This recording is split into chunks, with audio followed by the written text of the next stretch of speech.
Tuhan Allah Bapa kami yang bertata di surga, kembali dengan sukacita kami sambut pagi ini. Terima kasih telah menjaga memelihara kami, dan pagi ini kami boleh bersyukur kembali memuji memuliakan nama-Mu, dan kami mau mendengarkan firman-Mu. Kau urapi kami ya Bapa dengan kuasa Roh Kudus-Mu, untuk kami dapat mengerti memahami akan firman-Mu. Biarlah firman-Mu selalu menjadi rema dalam kehidupan kami, menjadi kekuatan perisai bagi hidup kami selamanya. Karena firman-Mu akan selalu menerangi setiap langkah-langkah kami dalam setiap hari-hari yang kami lalui. Biarlah kami dapat menjadi pelaku-pelaku firman dan mengabarkan Injil keselamatan bagi semua orang. Injil kabar baik tentang Yesus Kristus yang mengasihi manusia. Dan selalu bersyukur kami Tuhan, kami boleh menikmati napas kehidupan daripada-Mu, untuk kami dapat bersukacita menyambut indahnya mentari pagi. Dan berkat dan rahmat daripada-Mu, kami bersyukur boleh melakukan semua aktivitas kami hari ini. Dengan firman-Mu kami bisa berjalan di dalam terang-Mu. Terpujilah Engkau Bapa, di dalam nama Yesus Kristus yang menjadi Tuhan dan Juru Selamat kami. Kami sambut firman-Mu dengan urapan Roh Kudus-Mu. Kami bersyukur setiap hari kami boleh membaca firman-Mu, dan kami bersyukur boleh merenungkannya dan dapat menjadi pelaku-pelaku firman yang sejati. Terima kasih Bapa, kami sambut firman-Mu dengan sukacita. Haleluya. Amin. Pembacaan firman Tuhan pagi hari ini terambil dari kitab Kisah Para Rasul pasal 22 ayat 1 hingga dengan ayat yang ke-30. Dan Kisah Para Rasul 22 pasal 22 ayat 1 hingga dengan ayat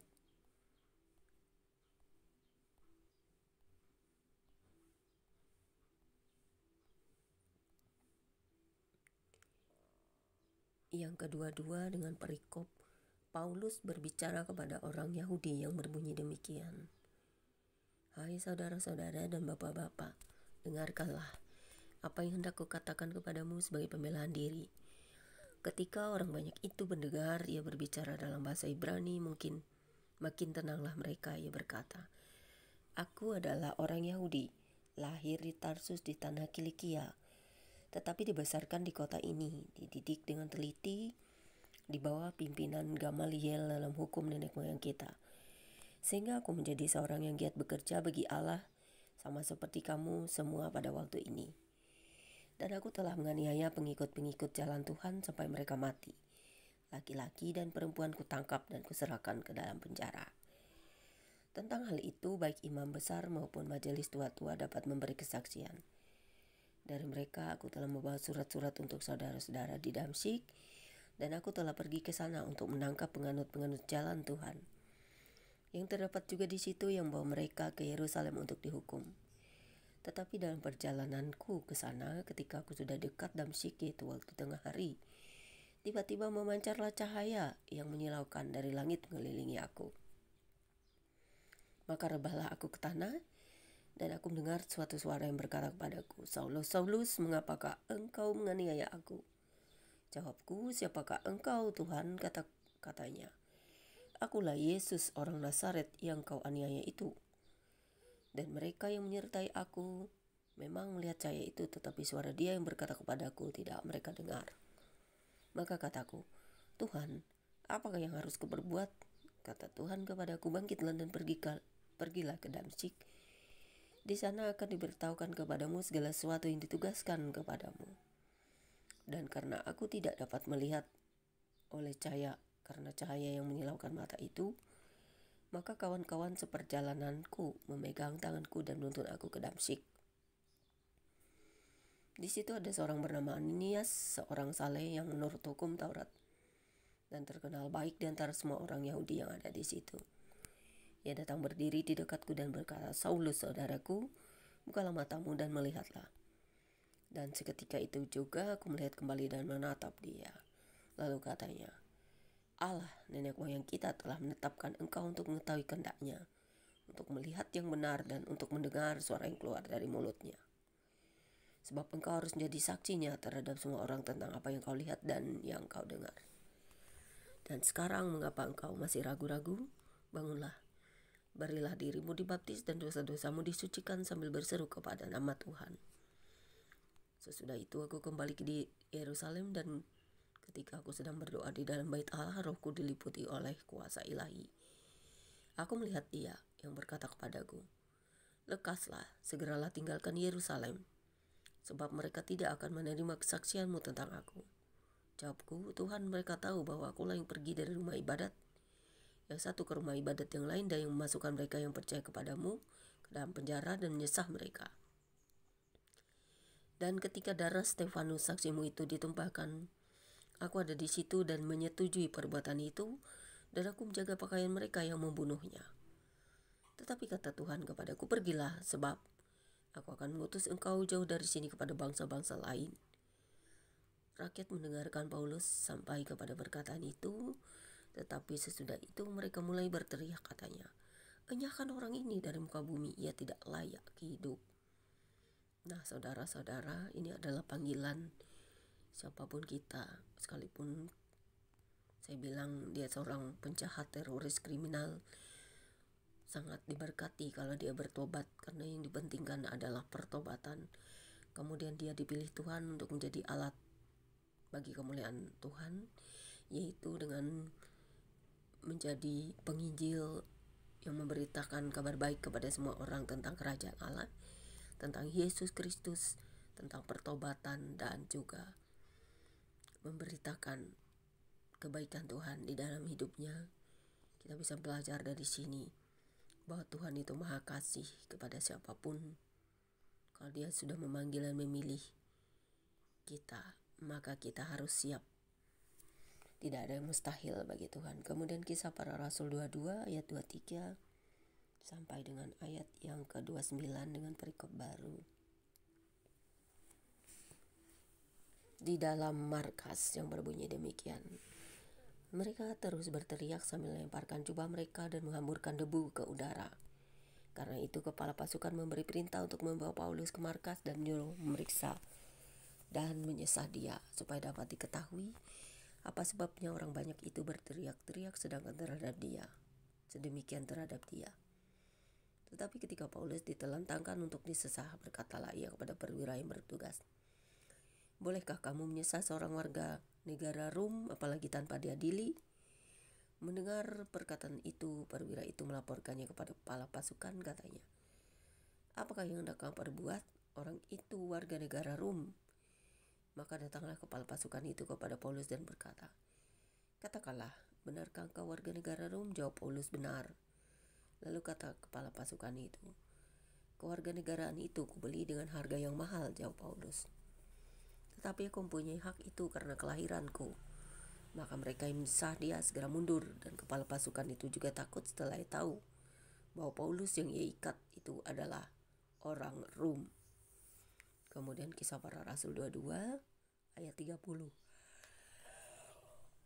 Berbunyi demikian, Paulus di hadapan mahkamah agama. Namun kepala pasukan itu ingin mengetahui dengan teliti apa yang dituduhkan orang-orang Yahudi kepada Paulus. Karena itu pada keesokan harinya ia menyuruh mengambil Paulus dari penjara dan memerintahkan supaya imam kepala dan seluruh mahkamah agama berkumpul. Lalu ia membawa Paulus dari markas dan menghadapkannya kepada mereka. Jadi saudara-saudara, seperti zaman sekarang banyak para penginjil atau para apologet atau pekerja-pekerja Tuhan yang masuk ke dalam penjara karena banyak orang-orang ini yang berusaha untuk membawa kita ke dalam penghukuman. Karena semua ini adalah kuk yang harus kita pikul, ataupun kita telah memegang salib kita, dalam arti bahwa ketika seseorang didera hal-hal yang paling mengerikan, bahkan bisa menjadi martir sekalipun karena kebenaran, gak usah takut, karena ini dunia.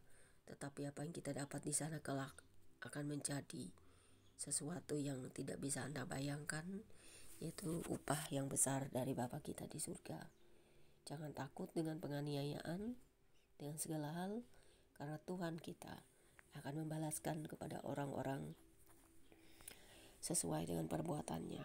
Jadi kalau kita menderita karena aniaya kebenaran, karena aniaya kita, karena nama Yesus, gak usah takut. Karena yang punya kerajaan surga itu Yesus, yang punya kerajaan Allah di bumi Yesus. Jadi gak usah takut, karena Yesus akan segera datang dan membawa kita kepada kerajaannya, dan kita diberi upah yang besar di sorga. Amin, haleluya.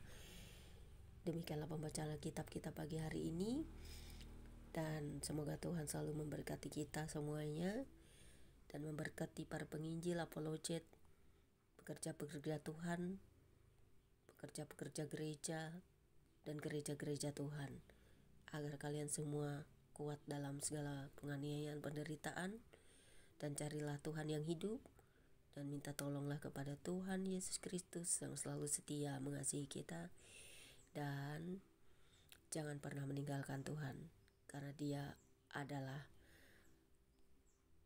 Tuhan yang membawa kita keluar dari kegelapan menuju terang. Dia adalah terang itu sendiri. Bersyukurlah kita yang telah dipilih dan setia. Bersyukurlah kita memiliki Tuhan Yesus Kristus. Bersyukurlah kita memiliki karunia Roh Kudus. Bersyukurlah kita kepada Bapa yang mencintai kita dengan luar biasa. Semoga firman ini dapat menjadi pelita dan kekuatan bagi kita untuk mengambil hikmah dan pelajaran bagi kita, bahwa dari zaman para rasul-rasul, nabi-nabi yang sering dianiaya, disesah, dimasukkan penjara, bahkan menjadi martir, karena kita semua akan diperhadapkan pada hal-hal ini. Jadi jangan takut dan gelisah. Tuhan menyertai kita sampai pada akhir hidup kita. Amin. Bapa di surga, kembali kami mengucap syukur buat firman-Mu. Firman-Mu berkuasa menyelamatkan hati dan jiwa kami. Sekalipun orang di dunia ini bisa membunuh tubuh, tetapi mereka tidak akan bisa mengambil kami dari Engkau, karena kami adalah anak-anak terang-Mu. Biarlah kami memberitakan Injil keselamatan bagi semua orang, Injil kabar baik kepada semua orang, Injil pertobatan kepada semua orang, dan Injil tentang kerajaan Allah kepada semua orang, di mana Tuhan bertata atas hidup kami dan menerangi setiap langkah-langkah kami. Kaulah satu-satunya Tuhan yang kami percaya, yang menyelamatkan kami keluar dari kegelapan menuju terang ilahi. Karena Engkau adalah terang itu sendiri, karena bagi kami Allah adalah terang. Terima kasih Bapa di surga. Biar Engkau selalu mengurapi kami dengan Roh Kudus-Mu, untuk kami dapat mengerti akan hikmat firman-Mu, untuk kami dapat mengerti, memahami, merenungkannya siang dan malam, agar kami dapat menjadi anak-anak terang dan pelaku-pelaku firman yang sejati. Terima kasih Bapa. Haleluya. Amin. Demikianlah pembacaan Alkitab kita. Tuhan berkati Anda dan saya yang membaca dan merenungkannya. God bless you all. Immanuel. Jangan lupa subscribe ya guys.